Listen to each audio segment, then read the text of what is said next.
This is how, after Maulana Ilyas sahab, rahmatullah alayh, listen carefully to what I say. When Maulana Yusuf sahab, rahmatullah alayh, became the Amir, then Maulana Inam sahab, the whole world will hear this, and Maulana Saad Kandhalvi, both of them left and went away. But Maulana Yusuf sahab, rahmatullah alayh, through persuasion and explanation, brought them both back within a year and a half. I have said it before, they had a disagreement, so returning was easy. It is difficult for opponents to return. Then the era of Maulana Yusuf sahab continued. But enmity was created with Maulvi Yusuf sahab.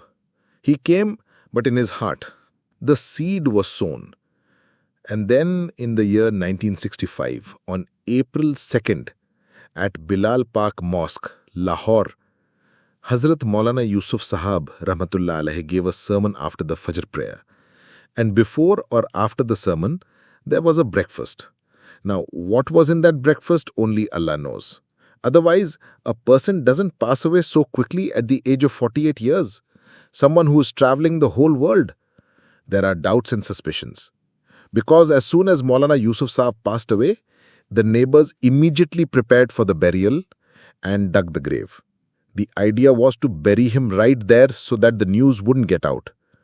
May Allah grant the best reward to Maulana Zakaria sahab. He insisted on bringing Maulana Yusuf sahab's body to India, saying, no, he will be buried in Nizamuddin. Otherwise, what the conspiracy was, only Allah knows. But the seed had been sown right there. Then when Maulana Yusuf sahab passed away, Maulana Zakaria sahab appointed Maulana Inam sahab as the Amir. Maulana Inam sahab. Some said that Maulana Inam sahab was not made the Amir, but an Amin, custodian, and it was said that Maulvi Harun is young. When he grows up, hand over the trust to him. But as fate would have it, Maulvi Harun sahab never grew up, or perhaps he was not allowed to grow up. It could be either.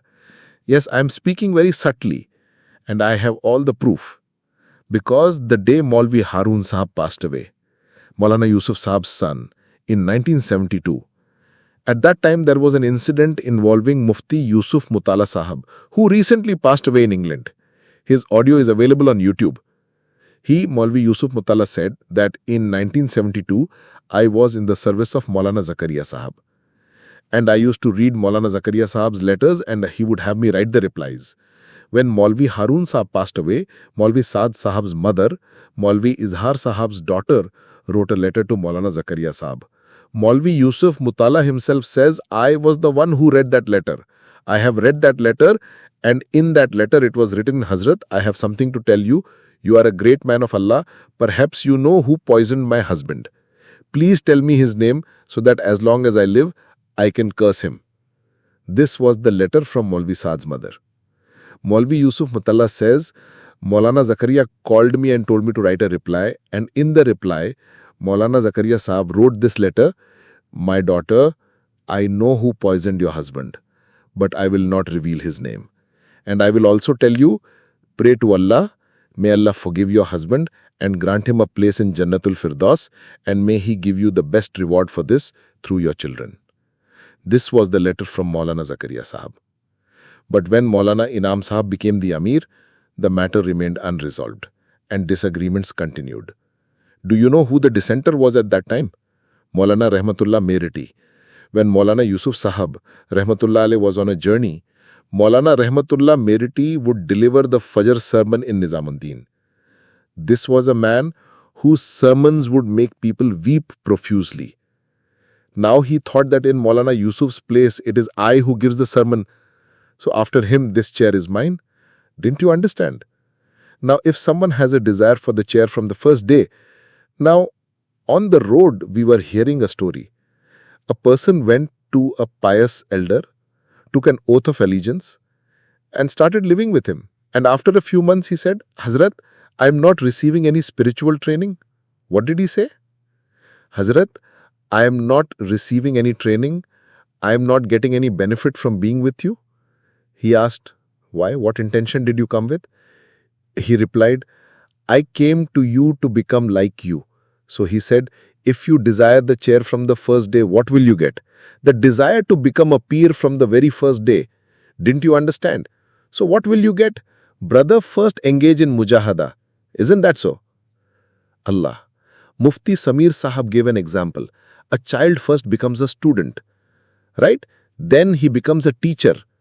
Then he becomes an examiner. Isn't that how it is? He said, here people become examiners from the very first day, giving the Amir 10 marks, so and so 5 marks, and that one 2 marks, deciding from the first day that there is nothing to take from him, nothing from him, and nothing from him. Hazrat Maulana Saad Sahab says, he who says this about his companions, that he has no place with me, I swear by Allah, he himself has no place with Allah. One who says about his companions that I don't accept him, he says Allah doesn't accept him. It's a straightforward matter. So from the first day, the desire was that after Maulana Yusuf, I will become the Amir. And when he couldn't become the Amir, he left.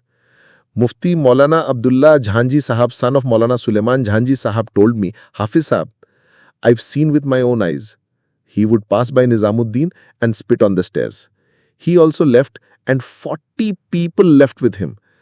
But I swear by Allah and say that in the entire 100-year history of Tabligh, you will find many who left, but apart from him, there is no one who after leaving formed a new front. This is the matter, Hazrat. So remember, my friends, this work belongs to the prophets. And this work is based on the lives of the Sahaba. Yes, when they left after disagreeing, 2 options were presented to them. I'm telling you the inside story. 2 options were presented, and both were from the Seerah, as our Dastagir Bhai just mentioned. That Hazrat narrated an incident. Look, Hazrat Saad ibn Ubadah radiyallahu ta'ala anhu, after the Prophet's passing from this world, wanted to become the Amir of the Ansar. And he had gathered all the Ansar to take their oath of allegiance. But Hazrat Umar said, no, there will be only one Amir, and he will be Abu Bakr. It cannot be that the Amir of the Muhajirin is Abu Bakr and the Amir of the Ansar is Saad bin Ubadah. This cannot happen. Saying this, he convinced all the Ansar to give their allegiance to Abu Bakr. But Saad ibn Ubadah radiyallahu ta'ala anhu said, I will not give allegiance. Hazrat Abu Bakr said, no problem, don't give allegiance, but stay with us. Stay with us. Saad ibn Ubadah did not give allegiance for 2.5 years. Listen, for 2.5 years. But Hazrat says he did not abandon any of Abu Bakr's consultations, did not abandon the prayers in Masjidun Nabawi, and did not leave the city of Medina. Now I am telling you the incident. So don't you know this incident from the Seerah? Do you know it or not? He disagreed, but within limits. Hazrat said, you have a disagreement with me? No problem, disagree with me, but do not leave this place. A man in simple clothes, shirt and pants came to me, sat down and started talking. I did not know that he belonged to a specific community. I won't say which one. I had no idea. And I suddenly said in front of him, I said, our people have turned out to be worse than the Barelvis.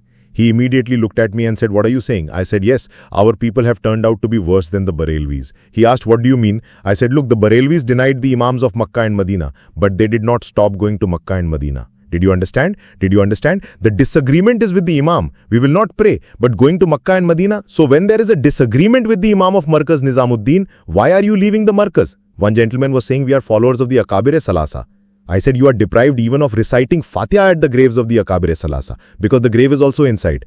Where is the grave? Where is the grave of the Akabir-e Salasa? The followers of Akabir-e Salasa are deprived of reciting Fatiha at the grave. Tell me, what spectacle is the word watching? Even with a little intelligence a person can understand. It is a matter to understand, friends.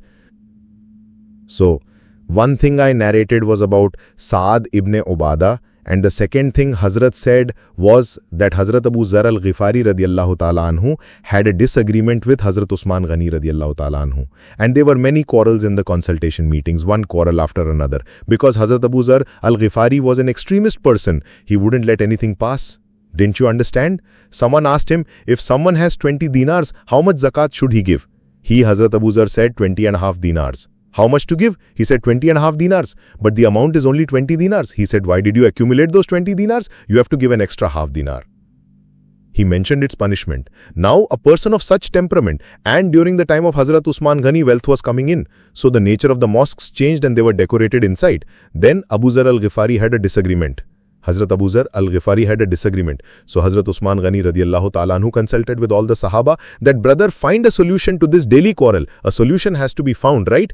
So the solution that was found was that they made Hazrat Abu Zar sit and said, look, our advice is that you go to a place outside Medina called Rabza. We have decided that place for you through consultation. You go and stay there and spend the last days of your life there. So Hazrat Zar, since he was sincere and it was a disagreement, not opposition, so he obeyed his Amir and went and started living in Rabza. You must have read many stories about Rabza. You must have read the story that he kept a slave and then he brought a different camel, right? Have you read it in Fazail al-Amal or not? And you must have also read the story that when the time of his death came near, he told his wife to cook food for whom? He said, a group will come who will bury me. He used to live in the jungle. He had his disagreement. So Hazrat said, if you have a disagreement, then come to us. We will decide a place for you after consultation and you can go and stay there. Now tell me, wasn't that a decision from the Seerah? This big point is not being understood. Now people tell me, do you understand better or do they? I said, tell me one thing, a straight thing. A scholar, a Shaykhul Hadith is sitting facing the Kaaba and urinating, and an ignorant person like me tells him, Hazrat, that's the Qibla. Then an ignorant person like you will stand there and say, do you understand better or does the Shaykhul Hadith? We understand this much. We have this much sense. No, did we, brother? We are not saying that disagreement is wrong. We are saying that the method after the disagreement is wrong. This is not the way to disagree. Otherwise, you will find even bigger disagreements among the Sahaba. Yes, in the prayer of Imam Abu Hanifa and Imam Shafi'i, in 4 rakats, listen carefully, it is written in Fazail al-Amal. I am not saying it. In 4 rakats, you will find 200 differing issues. You only know about Raful Yadain and Amin Bil Jahar. There are 200 issues. Imam Abu Hanifa rahmatullah alayh says you have to recite Surah Fatiha behind the Imam. And Imam Shafi says reciting Fatiha is haram. You cannot recite it. Sorry, Imam Abu Hanifa says you cannot recite it. Imam Shafi says you must recite it. What does Imam Shafi say? You must recite it. That's why if you pray in a Shafi masjid, after Walad Dalin and Amin, they pause for a while. And then they recite another surah. Why? In that time the followers recite Surah Fatiha. Yes, according to Imam Abu Hanifa rahmatullah alayh, there are 8 things that break wudu. Things that break wudu are 8. And according to Imam Shafi'i rahmatullah alayh, even touching one's wife breaks wudu. Yes, they have proven it from the Quran. Awlamastumun nisa. Awlamastumun nisa. They have proven it from that. So you will find such disagreements among the Imams. But to this day, have you ever seen the Imams fighting? Have you? Have you ever seen them being thrown out of a mosque? Only these people have revived this sunnah. Yes, there is no disagreement. Imam Shafi'i rahmatullah alayh went to the grave of Imam Abu Hanifa, went there and prayed. And in the prayer he did not do Rafil Yadain. The disciple said, Hazrat, but you are a proponent of Rafil Yadain. And the current Sheikh Yunus Jaunpuri, who is the Shaykhul Hadith of Mazahirul Ulum, I've heard a sentence of his with my own ears on an audio recording. Such a great muhaddis was saying that the reasons in the evidence for Rafil Yadain that Imam Shafi rahmatullah alayh has are stronger than the evidence of Imam Abu Hanifa for not doing it. But I am a Hanafi, so I will not do it. Though their evidence is stronger, when such a resolute person reached the tomb of Imam Abu Hanifa rahmatullah alayh, he did not do Rafil Yadain. The disciple said, why didn't you do Rafil Yadain? So Imam Shafi pointed towards the grave dweller and said, I have left Rafil Yadain in his honor. Yes, disagreement has its place, friends. There is a book of Maulana Saad called Hudud-e-Ikhtilaf. Read it. Hudud-e-Ikhtilaf is not even available in the market now. It has disappeared since the disagreement started. I have searched for it a lot. It is not available. Read it. What are the limits of disagreement? I was once in a consultation meeting and a man of Allah was saying, look, do not appear before Allah as a criminal by getting into disagreements. Rather, appear as an oppressed one. Do not utter such sentences from your mouth that you become a criminal. Yes, that is why we say disagree, but do so within limits, so that if you have to return tomorrow, the doors remain open. Do not go so far ahead that the reverse gear gets jammed. Are you getting my point? They have gone so far ahead that the paths of return are no longer visible. Yes, the paths of return are not visible. Now, I received an audio where someone told Maulana Balat Sahab, you should go back to Nizamuddin. He replied, go back? Go back? What do you mean go back? Should I go to get my head broken? Our lives are in danger. Then Hazrat Maulana Saad Sahab said that the same thing was said to Maulana Yusuf Sahab rahmatullah alayh in 1947, that when the country was partitioned It was said, you should go to Pakistan. Your life is in danger in Nizamuddin. Then Maulana Yusuf Sahab Rahmatullah Alayh had said, saving the markaz is more obligatory than saving one's life. What is more obligatory? And what are people saying now? Saving one's life is obligatory. So ask, is saving your life obligatory or saving the markaz? For this reason, my friends, I am not saying all these things, but rather I just want to assure you that you should offer 2 rakats of prayer daily in gratitude to Allah. That Allah the Almighty has given us the guidance to work in the right place and under the leadership of the right Amir. Truly, I have never seen such a person in my life, rather the world has not seen one. A responsible person from our Mumbai was saying, I was with Hazratj in Canada for 15 days for his treatment. For 15 days, 24 hours a day I observed Hazratj. Hazratj only prayed at the time of prayer. Otherwise, it was Muntakhab, Hayatus Sahaba. Muntakhab, Hayatus Sahaba. Other than this, he has no other deed. He neither listens to anyone's backbiting, nor does he backbite anyone. Truly neither backbite anyone, nor listen to anyone's backbiting. For this reason, for Allah's sake, friends, value this work. Value your Amir. Value your markaz. Do as much as you are told, just as you are told. You'll find this in the Seerah. Hazrat Hudayfa was told, go and spy among the disbelievers. He went and saw Abu Sufyan warming himself by a fire. He took out an arrow and aimed it, but suddenly he heard a voice or a thought came to his mind that the Prophet of Allah had said, do not cause any trouble, so he put it back. The people became suspicious that there was a spy among them. Everyone, hold the hand of the person next to you. So he also grabbed the hand of the person next to him and said, hey, who are you? The other replied, don't you recognize me? Before anyone could ask him, he asked someone else. And then on his way back, he met angels who said, go and tell your leader that the enemies have been taken care of. And the scholars write that this is the principle of the work. Do as much as is said, just as it is said. Hazrat Maulana Inam Sahab Rahmatullah Alayh's servant was Maulana Ahmad Lad Sahab. Once Maulana Ahmad Lad Sahab was told, go upstairs and see what Maulana Umar Sahab is doing. Maulana Ahmad Lad Sahab himself narrated this incident. So Maulana Ahmad Lad Sahab went upstairs and knocked on the door, but the door was open. Maulana Umar Sahab said, come in. Who is it? Maulana says he opened the door and went inside. He saw Maulana Umar Sahab was reciting the Quran. Now standing there, I thought that Hazrat has sent me to see, so there must be some work. Won't there be? So he said he immediately told Maulana Umar Sahab, Hazrat is calling. Hazratj is calling. Maulana Umar Sahab closed his Quran and came down holding Maulana Ahmad Lad Sahab's hand and went down to the room. When they went into the room and he told Maulana Inam Sahab, Hazrat, please tell me, was there some work? You called? He said, I did not call. He said, you did not call? He said, I did not call. Who came to you? So he said, it was Ahmad Lad. He says, you called? He said, oh, Ahmad Lad called you. Do one thing, you go, send Ahmad Lad inside. When Maulana was very young, it was in 1965. He had graduated in 1962. So he called Maulana Ahmad Lad Sahab inside and sitting him in front of him, Hazrat said, Maulvi Sahab, remember the principles of Tabligh.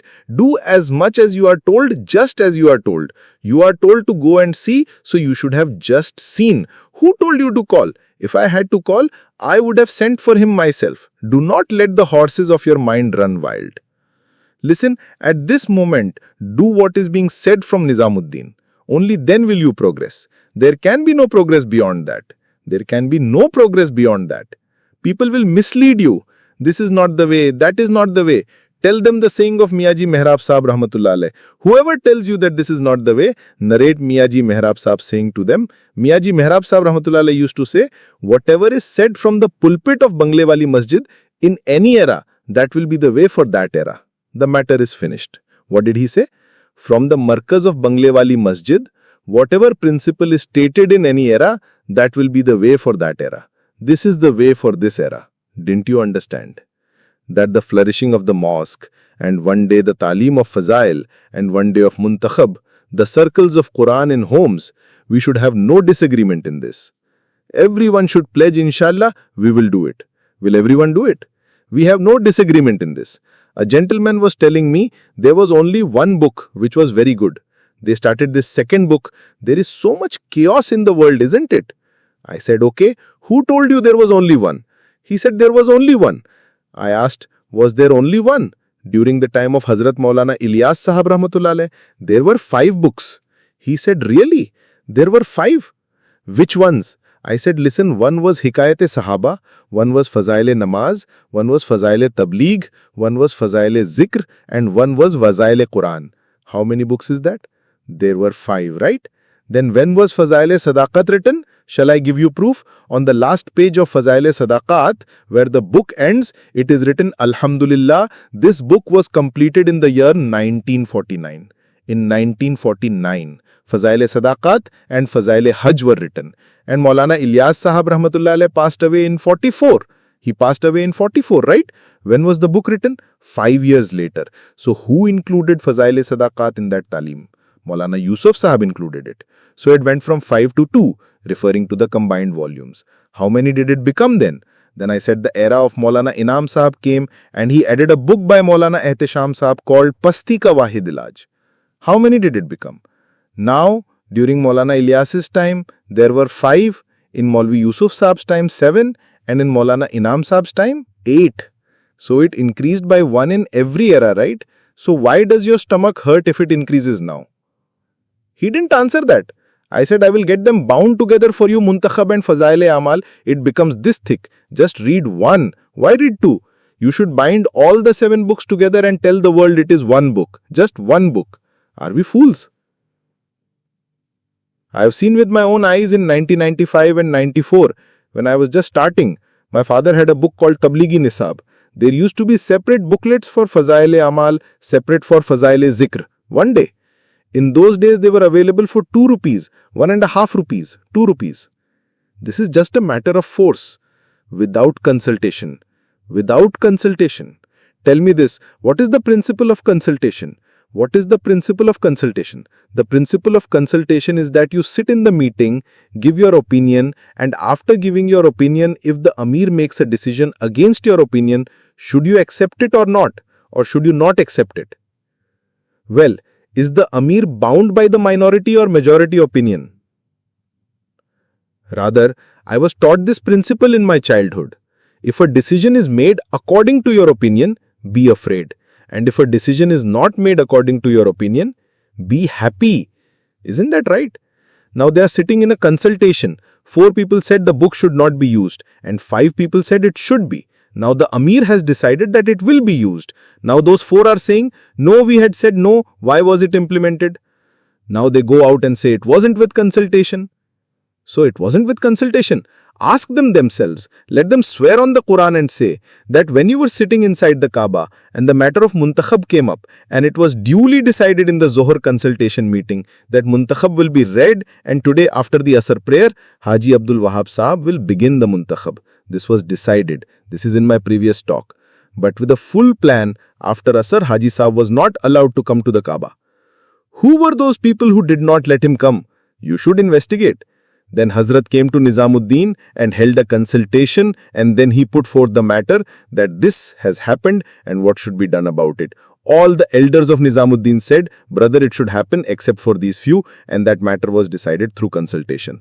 After that, the first public announcement that Hazratj made was at the World Ijtema of 2006. You might remember, there from the stage Hazratj had said that Muntakhab will be read in the general talim. And after that, from 2006 to 2012 or 13, it was read in our mosques in Gujarat. It was read. Then suddenly an objection was raised that, brother, there is no benefit in this. The Ummah is being misguided. I said, how many have been misguided? Send me the list. Who has been misguided? You tell me, isn't there a book on objections to Fazail-e-Amal and its answers? Is there or not? But today, 20 years, 25 years, let's say from 1995, how many years is it today? 22 and 5 in 27 years. Has any book been published on the objections to Muntakhab Ahadith and its answers? They are all authentic Ahadith. And to prefer an unauthentic Hadith over an authentic Hadith, ask the scholars what that is. You have an authentic Hadith and you have a weak Hadith. Which one will you take? You will take the authentic Hadith. Even an ignorant person would say this, right? I was in Rajasthan just now and I said the same thing. I said, brother, the objections have been raised against Fazail-e-Amal. There is no doubt about this. Therefore, come out of all these things. This was the demand of our companions. That's why I spoke to you in such detail. Otherwise, it's not my habit. Otherwise, it's not my habit. Did you understand? For Allah's sake, leave all these disagreements. Our Amir is Hazrat Maulana Saad Sahab, and we are not attached to a personality. Listen, Maulana Ilyas Sahab Rahmatullah alayh was the Amir, he was our Amir. Maulana Inam Sahab was the Amir, he was our Amir. Maulana Zubair Sahab was the Amir, he was our Amir. Now Maulana Saad Sahab is the Amir, he is our Amir. And whoever becomes the Amir after him will also be our Amir, but the condition is that he must be connected to Nizamuddin. What don't we say? Let Farooq Bhai from Bangalore become the Amir. We will accept him. We are ready to accept. People say, our elders, our elders. I said, our elder is the one who is connected to Nizamuddin. He is the elder. We will consider everyone else as pious elders, scholars, muftis, and more God-fearing than ourselves. But we cannot accept them as the great elder. We have some compulsions. Our elders are the people of Nizamuddin. Did you understand? Now, if someone objects, who made Hazrat the Amir? This is a question that has no basis. The whole world knows that when Hazrat Maulana Inam Sahab passed away, consultation went on for 3 days in Bangla wali Masjid, and that consultation was for appointing an Amir. Now you might say, no sir, Maulana Ilyas Sahab had said to hand over the work to the Shura, then why were Maulana Yusuf Sahab and Maulana Inam Sahab made Amirs? Maulana Ilyas Sahab must have said this during his time, right?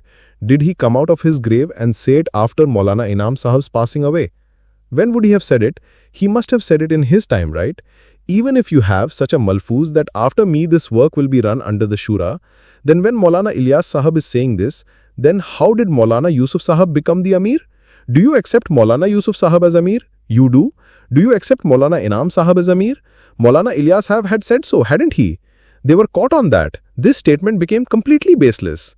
The Shura that Maulana Inam Sahab had formed, he did not hand over the work to the Shura, but rather he had said that this Shura will sit after me and appoint an Amir, just as Hazrat Umar Raziyallahu Ta'ala Anhu at the time of his passing had formed a Shura of 6 people, which included Hazrat Usman, Hazrat Ali, Hazrat Abdurrahman bin Auf, Hazrat Abdullah bin Umar, Hazrat Talha and Hazrat Zubair. This Shura of 6 was formed, and then it was said that if there is a tie of 3 on each side, then the decision of the side with Abdurrahman bin Auf will be accepted. This was said by Hazrat Umar. So that Shura sat and appointed Hazrat Usman as the Amir after Hazrat Umar. In the same way, Hazrat Maulana Inam Sahab had formed a Shura of 10 people, and that Shura had sat to consult about the Amir. Now what proof do you have of this? The proof of this is that in that consultation, Maulana Saad Sahab had said this, if you make me the Amir, then Maulana Zubair Sahab's people will split away.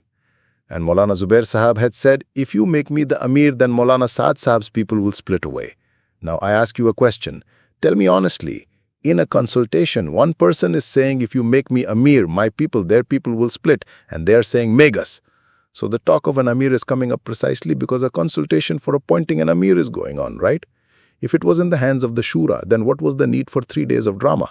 Finally, on the 13th of Muharram, listen, 13th of Muharram, Hazratj passed away on the 10th of Muharram. On the 13th of Muharram at the chair in Nizamuddin, the chair, yes, standing there, Hazrat Mianji Mehrab Sahab Rahmatullah Alayhi came out of the room and announced that by the consultation of our entire Shura, this work is now handed over to 3 people, and these 3 people will carry this work forward. Among them, one is Maulana Izhar Sahab, one is Maulana Zubair Sahab, and one is Maulana Saad Sahab. The work was handed over to these 3. When Maulana Izhar passed away, Maulana Saad and Maulana Zubair Sahab continued to carry the work forward. Now when Maulana Zubair Sahab passed away, who was left? Bhai Mushtaq Sahab used to say, in the Battle of Mota, the Prophet of Allah had said, do you know what he said? What did he say? Zaid ibn Harisa will be the Amir. And if he is martyred, then Ja'far ibn Abi Talib. And if he is martyred, then Abdullah ibn Rawaha. And if he is martyred, then the Muslims will appoint whomever they wish as Amir. Just as 3 were appointed there, no? 3 were appointed here too. And just as the Muslims could not appoint an Amir before the passing of Abdullah ibn Rawaha, you have understood now. I will not say anything further. Is the matter clear? It's a very straightforward matter. And tell me this, apart from Hazrat Maulana Saad Sahab, who else is there in the world whom the entire world will accept as Amir? Bring him forward, let's see. Can any other family be accepted? Think about it. Besides that family, can any other family sit? No. Allah has given them a status, brother. He is leading the ummah, we should support him. Otherwise, I can also ask a question. Who made Hazrat Ali the Amir? Bring me the answer from anywhere in the world. By which shura, by which consultation did Hazrat Ali become the Amir, brother? Yes? Go and ask that during the time of Hazrat Usman Ghani radiyallahu ta'ala anhu, Hazrat Ali used to handle all the work, and when Hazrat Usman Ghani radiyallahu ta'ala anhu passed away, Hazrat Ali took control of everything and became the Amir. Yes, this has happened. This has happened. Did you understand? So leave all this. Now decide this, inshallah, until our death. We have to work with obedience to the markaz and the Amir of the markaz. Inshallah. Who all will do it? Raise your hands. Inshallah, everyone will. We will give our lives, but we will not leave the obedience of the Amir.